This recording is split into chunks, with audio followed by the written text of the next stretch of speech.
सलाम, नमस्ते, सत श्री अकाल। मैं हूं रजा और आप देख रहे हैं रजा ग्राफी का वॉर अपडेट, जिसके अंदर रूस और यूक्रेन की सारी ताज़ा जानकारियां मैं आपको देने वाला हूं। दोस्तों, आपको बता दूं कि अमेरिका ने बड़ी धमकी दे दी है, क्योंकि रशिया यूक्रेन में बुरी तरह से कई जगह हार गया है, जीती हुई जगहों को अपने हाथों से खो चुका है। ऐसे में अंतर्राष्ट्रीय लेवल के युद्ध एक्सपर्ट इस बात को बार बार कह रहे हैं कि ये जो रशिया कई जगह से अपने आप जो पीछे हटा है, उसका ये भी सबब हो सकता है, वजह ये भी हो सकती है कि अब वो परमाणु हथियारों के साथ, केमिकल बॉम्ब के साथ वो आगे आएगा या परमाणु हमला करेगा। पूरी दुनिया में इस चीज़ को लेकर बेचैनी देखी गई, जिसके बाद अमेरिका के राष्ट्रपति जो बाइडेन से इंटरनेशनल मीडिया ने साफ साफ पूछा कि अब आप क्या करेंगे अगर परमाणु का इस्तेमाल पुतिन करते हैं। तो ऐसे में बाइडेन ने साफ साफ धमकी दे दी। उन्होंने कहा कि अगर रशिया परमाणु बम का इस्तेमाल करता है तो उसका जैसा एक्शन होगा, हमारा वैसा रिएक्शन होगा।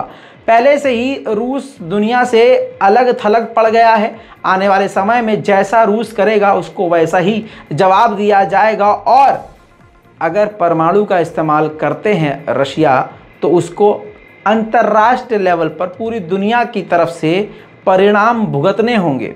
और मैं आपको ये नहीं बताऊंगा कि हम यानी अमेरिका क्या करने वाला है, हालांकि हमारे सारे प्लान्स तैयार हैं।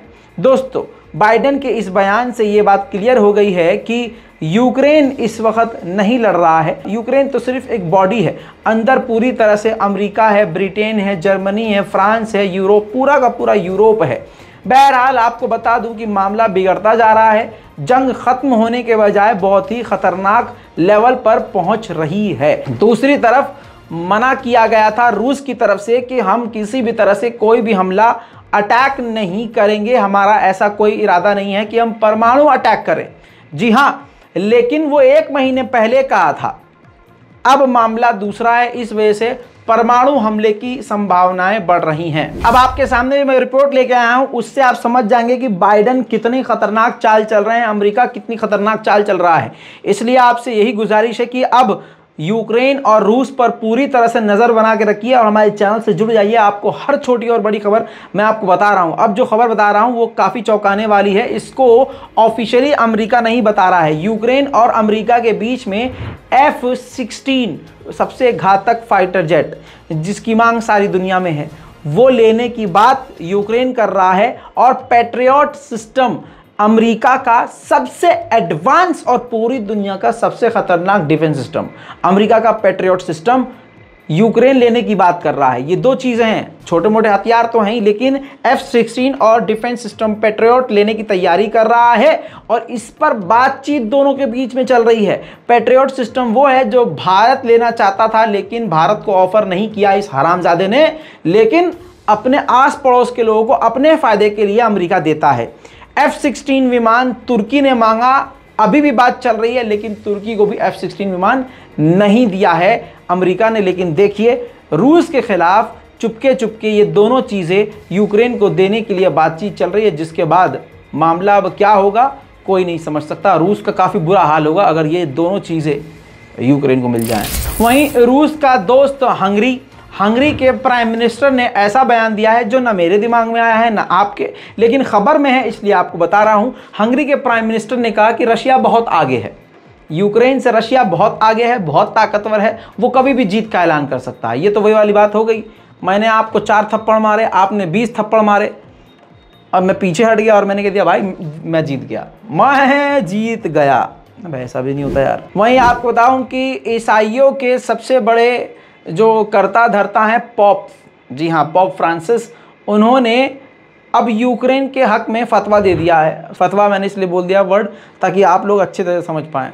जी हाँ, उन्होंने कहा है कि जो यूक्रेन को हथियार दिए जा रहे हैं अपने बचाव के लिए, समझ रहे हैं आप, हाँ, अपने बचाव के लिए उनको हथियार दिया जा सकता है। तो क्रिश्चियनिटी में हिंसा और ख़ासकर पॉप जो होते हैं कभी लड़ाई दंगे की बात नहीं करते हैं। ऐसे में पॉप फ्रांसिस ने बड़ी चालाकी से यूक्रेन को हथियार लेने के लिए और उसको देने के लिए हथियार फतवा जारी कर दिया, भाई साहब आप कर सकते हो मदद, अपने बचाव के लिए कर रहा है भाई, वो कुछ भी कर सकता है। इन सब के बीच रजब तैयब एर्दोगान की सरकार की तरफ से बड़ा बयान आया है कि हम लगातार कोशिश कर रहे हैं कि ये जंग जो है बातचीत करके जल्द से जल्द ख़त्म हो जाए। कल की रिपोर्ट में मैंने बताया था कि एक और कब्र मिली है जिसमें 140 से ज़्यादा लोगों की कब्रें हैं, मास ग्रेव मिला है। ये मिली है कब्र इज़्यूम में, कल बता चुका था आपको, डिटेल में नहीं जाऊंगा, लेकिन यूरोपीय यूनियन ने कहा है, बयान जारी किया है कि यह हमारे लिए शॉकिंग है कि ऐसा घटिया काम रूस ने किया है। वहीं ज़ेलेंस्की ने तो इससे बड़ा इल्ज़ाम लगाया। ज़ेलेंस्की ने कहा कि रशिया मर्डरर है, किलर है, टॉर्चर कर कर के इसने लोगों को मारा है। वहीं साउथ अफ्रीका रूस का साथ देता है। अब जो बाइडेन खुद साउथ अफ्रीका से बात कर रहे हैं और मना रहे हैं कि रूस पर पाबंदी लगाया जाए और आप भी रूस का बाइकॉट करें। साउथ अफ्रीका बहुत अमीर कंट्री नहीं है, वहाँ पहले से ही भुखमरी है। ऐसे में जो कुछ सस्ता दाम में उसको अनाज वनाज, गेहूं, तेल, गैस रशिया की तरफ से मिलता है, उल्टा वही लेने को मना कर दे, ऐसा बाइडेन कहने के लिए मना रहे हैं। आपको बता दूं कि कॉइल बड़ी मात्रा में साउथ अफ्रीका लेता भी है, तो यानी अब बाइडेन इतनी खुद कोशिश कर रहे हैं कि बाइकॉट किया जाए। लेकिन हाल में जितने देशों ने रूस का बाइकॉट किया है, सब मुसीबत में खुद ही फंसे हुए हैं। वहीं संयुक्त राष्ट्र संघ भी पूरी तरह से चाइना और रशिया के खिलाफ हो गया। रशिया और चाइना के खिलाफ बड़ा बयान देते हुए कहा है कि पूरी दुनिया के बड़े बड़े दिग्गज नेताओं को चाइना और रशिया पर उनके अत्याचारों पर पाबंदी लगानी चाहिए, उनको रोकना चाहिए। वहीं आपको बता दूंगा, नाइक को कौन नहीं जानता, नाइक ने ऐलान कर दिया है कि रशिया को अब वो छोड़ देगा और जल्दी से अपना बिजनेस रूस से समेट लेगा। इस पर ज़ेलेंस्की इतना खुश हुए कि उन्होंने नाइक को खुद ही धन्यवाद अदा किया है। वहीं आपको बता दूं कि बेल्जियम, जी हाँ, बेल्जियम ने ऐलान किया है कि वो यूक्रेन को 12 मिलियन यूरोज मिलिट्री एड देगा। वहीं आपको बता दूं, ताज़ा आंकड़े बड़े ही खतरनाक वाले हैं। यूक्रेन ने बताया है हमने अब तक 54,250 से ज़्यादा रूसी सैनिकों का कत्ल कर दिया है और आज हमने एक ही दिन में 200 रूसी सैनिकों को कत्ल कर दिया है। यूके की एक बहुत ही बड़ी रिपोर्ट सामने आई है और इसको हमने कई जगह से वेरीफाई किया है। आपको बता दूं कि बिल्कुल हकीकत है।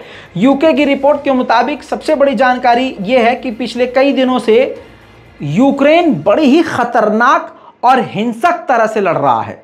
मतलब एकदम हीरो की तरह से समझ लीजिए, जैसे फिल्मों में आप देखते हैं कि हीरो बस मारे चला जाता है, वैसे लड़ रहा है। और इस वक्त रूसी मिलिट्री बस अपना डिफेंस कर रही है, बचा रही है अपने आप को। इस वक्त रूस हमला नहीं कर रहा है, ऐसा इस रिपोर्ट में कहा गया है। देखिए, डोनेट्स्क का इलाका बिल्कुल अलग है, उसको रूस से और यूक्रेन से मतलब नहीं है। लेकिन यूक्रेन देखिए कितनी मतलब घटियापने पर उतरा है कि अब यूक्रेन जो है डोनेट्स्क के इलाके पे भी हमला कर रहा है, आम लोगों पर हमला कर रहा है। Последствия прилета напротив драмтеатра буквально недавно.